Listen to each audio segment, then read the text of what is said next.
दोस्तों। दोस्तों, अगर आप 40 के हो चुके हैं या 40 के होने वाले हैं, तो आपके लिए वीडियो बहुत ही इम्पोर्टेंट है। आज के वीडियो में दोस्तों 8 ऐसे ज़रूरी चीज़ों के बारे में जानेंगे। अगर आप डेली अपने रूटीन में इन 8 चीज़ों को करते हैं, तो दोस्तों 40 के बाद जो बीमारियां होती हैं, आप उन बीमारियों से दूर रहेंगे। अपने शरीर को स्वस्थ और निरोग रख भी सकते हैं और अपने शरीर को स्वस्थ और निरोग बना भी सकते हैं। अगर आप किसी बीमारी से पीड़ित हैं, उसके लिए कोई दवा ले रहे हैं, तो दोस्तों अगर ये 8 चीज़ें रोज़ करते हैं, तो आप हमेशा स्वस्थ और निरोग रहेंगे। क्योंकि 40 के बाद हमारे शरीर की क्षमता कुछ कम होने लगती है। हमारे शरीर के कुछ आर्गन कमज़ोर होने लगते हैं और ये आर्गन क्यों कमज़ोर होते हैं? हमारी गलत आदत, गलत दिनचर्या, गलत खान-पान के कारण। तो दोस्तों ये वीडियो बहुत ही इम्पोर्टेंट है। तो चलिए एक-एक करके उन 8 चीज़ों के बारे में जानते हैं। दोस्तों हम शुरुआत करते हैं सुबह से। दोस्तों अगर आप सुबह प्रकृति के साथ जागते हैं, यानी कि हमें जो सूर्योदय के पहले उठ जाना है। सूर्योदय के पहले उठने के बाद सबसे पहले क्या करना है, 1 से 2 गिलास गुनगुना पानी पीजिए अपने शारीरिक क्षमता के अनुसार, चाहे गर्मी हो, ठंडी हो, बारिश हो। जब आप 1 से 2 गिलास गुनगुना पानी पीते हैं, तो शरीर को तुरंत एनर्जी मिलती है। शरीर को तुरंत एनर्जी में मिलती, हमारा मेटाबॉलिज्म स्ट्रांग होना शुरू होता है और गैस से, कब्ज से आराम दिलाता है। इसके बाद डेली दिनचर्या से हमें निवृत्त हो जाना चाहिए। और जब आप पानी पीते हैं तो इससे 2 फायदे और होते हैं। फायदा ये होता है कि जब आप सुबह उठते हैं, तो जो आपके शरीर का सर्केडियन क्लॉक है, सर्केडियन रिदम है, बायोलॉजिकल क्लॉक है, ये सही से काम करने लगता है। सही से काम करने लगता है, जिसके कारण आपकी इंसुलिन सेंसिटिविटी बढ़ती है और डायबिटीज, मोटापा, जोड़ों के दर्द जैसी बीमारियों से बचाती है। तो सुबह की शुरुआत हमें करना चाहिए, सूर्योदय के पहले उठना चाहिए। उठने के बाद अब दोस्तों डेली दिनचर्या से निवृत्त होकर के आप घर छोड़ दीजिए। घर छोड़ कर के जाना कहाँ है? ऐसे स्थान को सिलेक्ट करिए जहाँ पे मिट्टी हो, हरी घास हो, उसी पे नंगे पाँव, क्योंकि एक बार हमें धरती माता से जुड़ना चाहिए।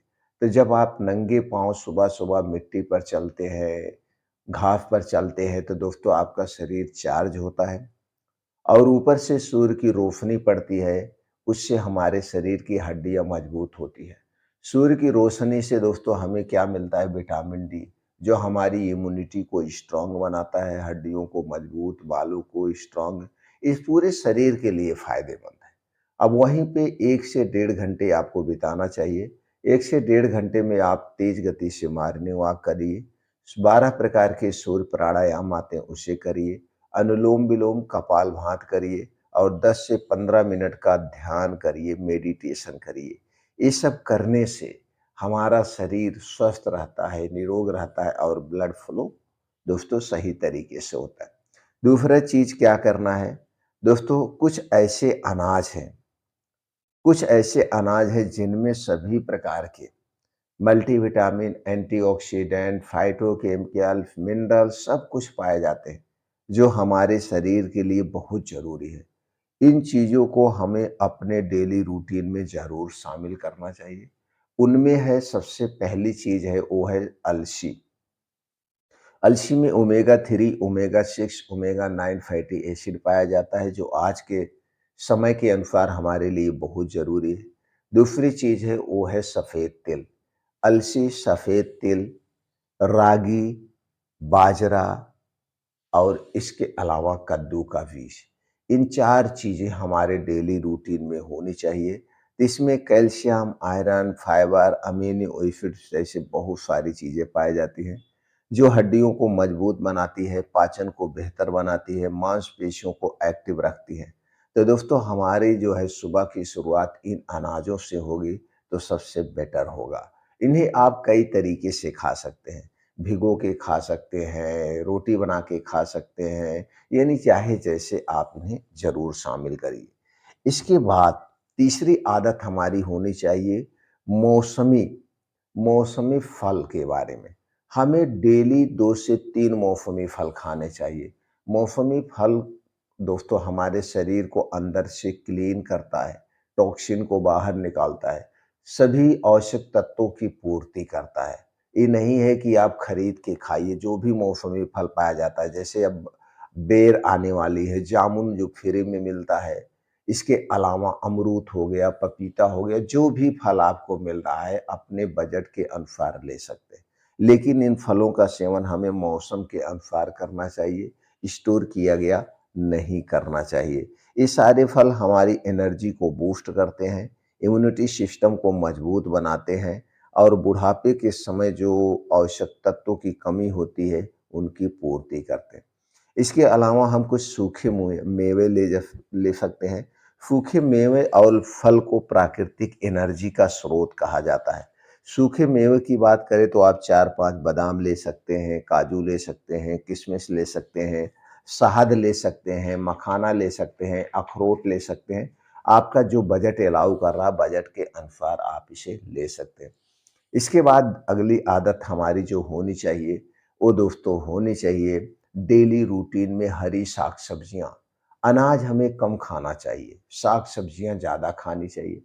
अगर आप 1 रोटी ले रहे हैं तो उसके साथ 2 कटोरी साग-सब्जी होनी चाहिए। अनाज का प्रयोग कम करें, क्योंकि जो ये मौसमी साग-सब्जियाँ होती हैं, इनमें सभी प्रकार के एंटीऑक्सीडेंट, फाइबर, विटामिन्स, मिनरल सब कुछ पाए जाते हैं, जो हमारे शरीर की हर एक आवश्यकता को पूरा करते हैं। तो जो भी मौसम के अनुसार सब्जियाँ हैं, इन्हें लेना चाहिए, इनका सलाद खाना चाहिए, इनका जूस पीना चाहिए, लेकिन इन्हें ज़रूर शामिल करिए। अगला काम हमें क्या करना है? अगला काम दोस्तों हमें समय पे खाना खाना चाहिए।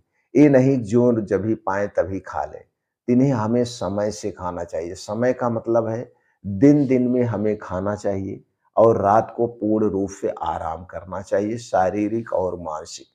जैसे सूरज ढलने लगे, तैसे हमारा मुँह बंद होना चाहिए, हमारे मुँह में ताला लग जाना चाहिए, हमारे किचन में लगना लगना चाहिए। दोस्तों सूर्य डूबने के बाद खाने के नाम पे हमें कुछ नहीं खाना चाहिए। पीने के तौर सिर्फ सादा पानी आप ले सकते हैं, मिल्क भी नहीं ले सकते हैं। और सुबह की शुरुआत सूर्योदय के 2 घंटे के बाद करना चाहिए। यानी सूर्योदय के 2 घंटे के बाद खाना-पीना शुरू करिए और सूर्यास्त के 1 घंटे पहले हमारा खाना बंद होना चाहिए। पीने के तौर पे हम पानी ले सकते हैं।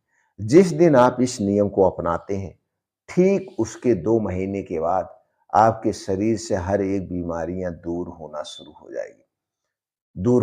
हो जाएगी।